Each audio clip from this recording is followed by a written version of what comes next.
파닉스와 를 배우시면 학습 효과가 2배가 아니 한 3배 정도 될 것 같아요.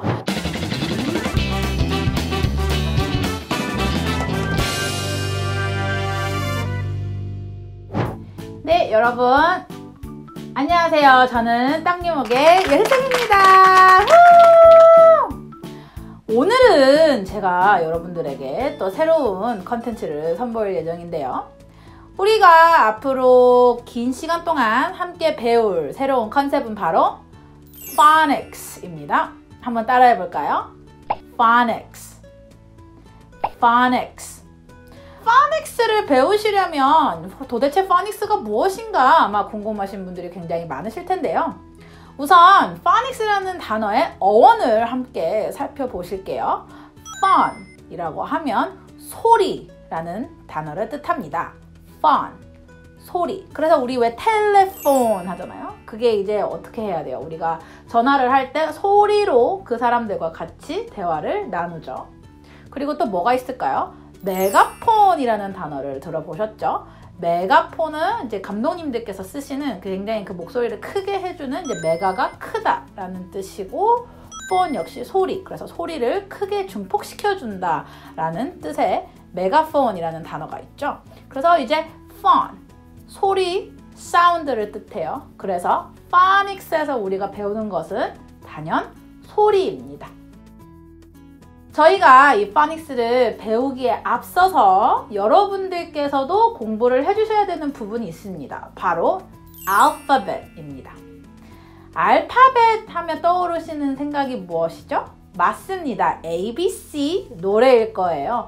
맞아요. 알파벳은 ABCD를 뜻합니다. 여기서 잠깐 퀴즈 나갈게요. 영어 알파벳은 몇 개의 레터가 있을까요? 10개? 5개? 정답은 26개입니다. A부터 Z까지 총 26개의 레터가 English alphabet이라고 하죠. 여러분들께서 이 Phonics를 통해서 공부를 더 열심히 하시고 싶으시고 이거에 대해서 조금 더 알고 싶으시다면 알파벳을 기본적으로 꼭 공부를 하고 영상을 보시는 것을 추천합니다. 그러면 오늘의 영상에서는요, 바로 Phonics 수업에 들어가지 않고요. 왜 우리가 Phonics를 공부를 해야 하는지, 그리고 Phonics를 어떻게 하면 잘 공부할 수 있는지에 대한 공부법에 대해서 제가 몇 가지 소개를 해드리려고 합니다. 우선 첫 번째 가장 중요한 건 마음가짐인 것 같은데요. Phonics를 배우실 때 절대 초조해 하셔서는 안 됩니다. 왜냐면 미국 같은 경우 이제 Phonics 교육을 하는 공립 이제 학교의 커리큘럼에 따르면 이게 이제 킨더가든부터 쭉 가요. 그래서 초등학생이 이제 미국은 이제 5학년까지가 초등학생이니까 K부터 5th grade까지 Phonics를 배워요. 그러면 그게 벌써 거의 6년이거든요. 그래서 이 Phonics는 절대 단기 속성으로는 될 수가 없습니다. 그래서 본격적으로 Phonics 수업에 앞서서 제가 말씀드리고 싶은 건 우리 땅유목 채널에서 여러분들이 지금 Phonics를 학습을 하실 텐데 저희는 정말 기초적인 부분만 함께 할 예정입니다. 네. Phonics라는 게 굉장히 넓어요. 굉장히 넓고 우리가 커버해야 되는 것들도 굉장히 많아서 이게 저희가 다 커버를 할 수는 없기 때문에 정말 기본 of 기본 알파벳과 소리를 이제 배워가시는 분들을 위한 컨텐츠라고 말씀드릴 수 있겠습니다. 그래서 마음가짐 가장 중요한 건 너무 급하게 생각하시지 마세요. 내가 Phonics 이거 빨리 떼야 하는데 아니요. 저희는 Phonics를 떼려고 하는 게 아니라 천천히 기본적인 사운드를 배우기 위한 컨텐츠임을 꼭 알아주시고 너무 급하게 생각하시지 마시고 천천히 저와 함께 같이 Phonics를 배워보도록 해요. 그 다음 두 번째는 제가 아까 말씀드렸던 것처럼 알파벳을 미리 알고 오시는 게 중요합니다. A, B, C, D까지만 아시면 안 되고요. A through Z까지 다 학습을 하고 오셔야 합니다. 자, 그렇다면 이쯤 되면 질문이 생기죠. 왜 파닉스를 공부를 해야 하느냐? 굉장히 많아요. 파닉스는 되게 큰 과목이고 큰 공부이기 때문에 여러 가지 장점은 있지만 제가 딱 두 가지만 추려서 말씀을 드리자면은 첫 번째, 읽기가 된다는 거죠. 아까 제가 파닉스의 어원에 대해서 설명해 드렸을 때 사운드를 우리가 배운다고 했잖아요. 그러면 여러분들께 정말 어려운 단어, 긴 단어가 주어져요. 여러분들이 파닉스의 규칙만 아시면 그 단어 뜻은 몰라도 읽어내실 수는 있다는 거죠.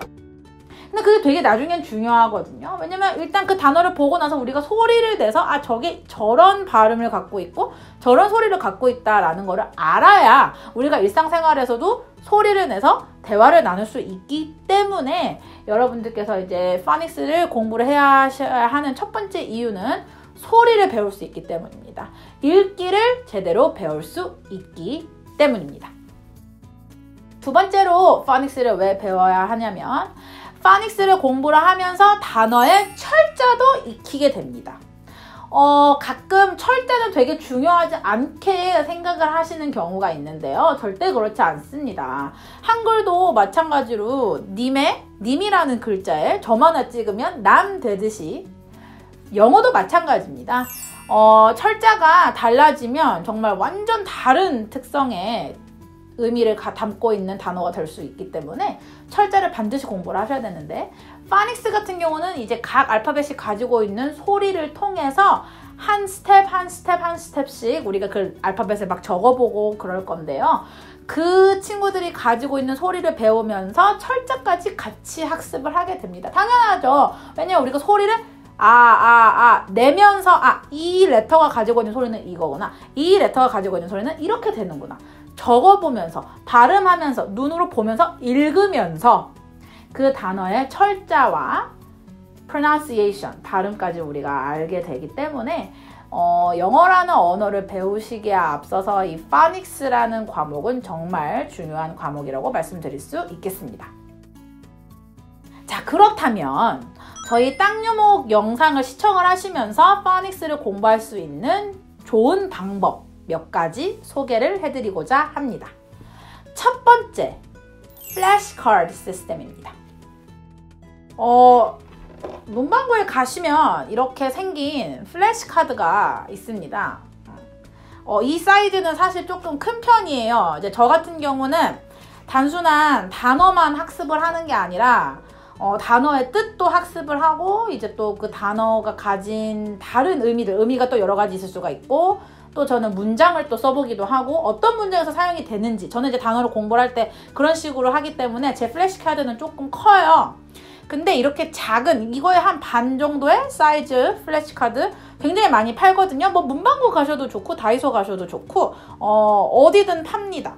그래서 이 플래시카드는 어떻게 사용을 하시냐면은 앞에다가 이제 단어를 쓰시고 뒤에다가는 단어의 뜻을 쓰셔도 좋고요. 아니면 이제 파닉스 같은 경우는 우리가 이제 소리를 배우는 거니까 이제 알파벳 B를 쓰시고 가지고 있는 소리를 여러분이 뒤에 표현을 해보신다든지 아이와 혹시 학습을 같이 하시는 분들은 앞에다가 이제 그림을 그리신 다음에 뒤에 올바른 단어를 쓰셔요. 그래서 이제 아이가 그 그림을 보고 이 단어가 어떤 단어인지 알 수 있도록. 그래서 플래시카드 학습이라 그래가지고 실제로 굉장히 많이 사용되고 있고요. 아마 보시고 계시는 분들 중에서도 플래시카드를 잘 사용을 하시는 분들 계실 텐데 그리고 가끔 이렇게 링이랑 같이 와요. 이렇게 구멍이 뚫려져 있어서 이 링 이렇게 걸어가지고 이렇게 뒤로 넘기면서 공부를 하실 수가 있어서 저는 굉장히 개인적으로 고등학교, 대학교 때 플래시카드 없이는 공부를 못할 정도로 플래시카드를 정말 애용해 왔는데 플래시카드를 사용을 하셔가지고 학습을 하시면 아이들도 훨씬 더 재밌어 해요. 그냥 종이만 이렇게 바라보는 것보다는 손에 뭔가 이렇게 들고 이렇게 넘겨가면서 학습을 한다는 그런 재미가 있어요. 그리고 이제 카드 정리를 하실 때는요. 뭐 신발 사시면 이제 나오는 박스 같은 거 있잖아요. 이 사이즈에 맞게 이렇게 알파벳 순서대로 한번 촤르 이렇게 정리를 하는 것도 또 하나의 파닉스 학습이 되겠죠. 알파벳의 이제 순서대로 가는 거니까요. 그리고 이제 이 카드 같은 경우 이제 좋은 점은요, 뭐 냉장고에도 붙이실 수 있고 벽에도 붙이실 수 있고 뭐 내가 눈 가는 어디든지 붙일 수 있다는 장점이 있습니다. 그래서 그렇게 붙이시면서 학습을 하셔도 좋습니다. 그 다음 여러분이 이제 플래시카드를 만들고 나서는 소리를 내서 읽어주시는 게 중요해요. 당연하죠. 예, 파닉스 소리이죠. 그래서 이제 소리를 꼭 내서 읽어주시고요. 그 다음은 당연히 땀유목의 nursery rhyme 기억하시나요? 저랑 같이 동요 많이 배우셨을 텐데요. 그 동요 안에 있는 그 단어들이 이제 rhyme, 운율 같은 것들이 다 맞고 쉬운 단어로 되어 있기 때문에 여러분들이 파닉스와 nursery rhyme 동요를 배우시면은 같이 접목을 시키면 그 학습 효과가 2배가 아니 한 3배 정도 될 것 같아요. 그리고 이제 아이들 같은 경우는 그냥 단어만 바라보면 재미없을 수 있으니까요. 그 노래를 틀어주시면서 그 노래 가사가 가지고 있는 파닉스, 뭐 규칙도 한번 찾아보시고 알파벳 순서대로 한번 그 단어도 정렬해보시고 그러면서 파닉스를 더 알차게 배워가실 수 있고요. 마지막은 받아쓰기입니다.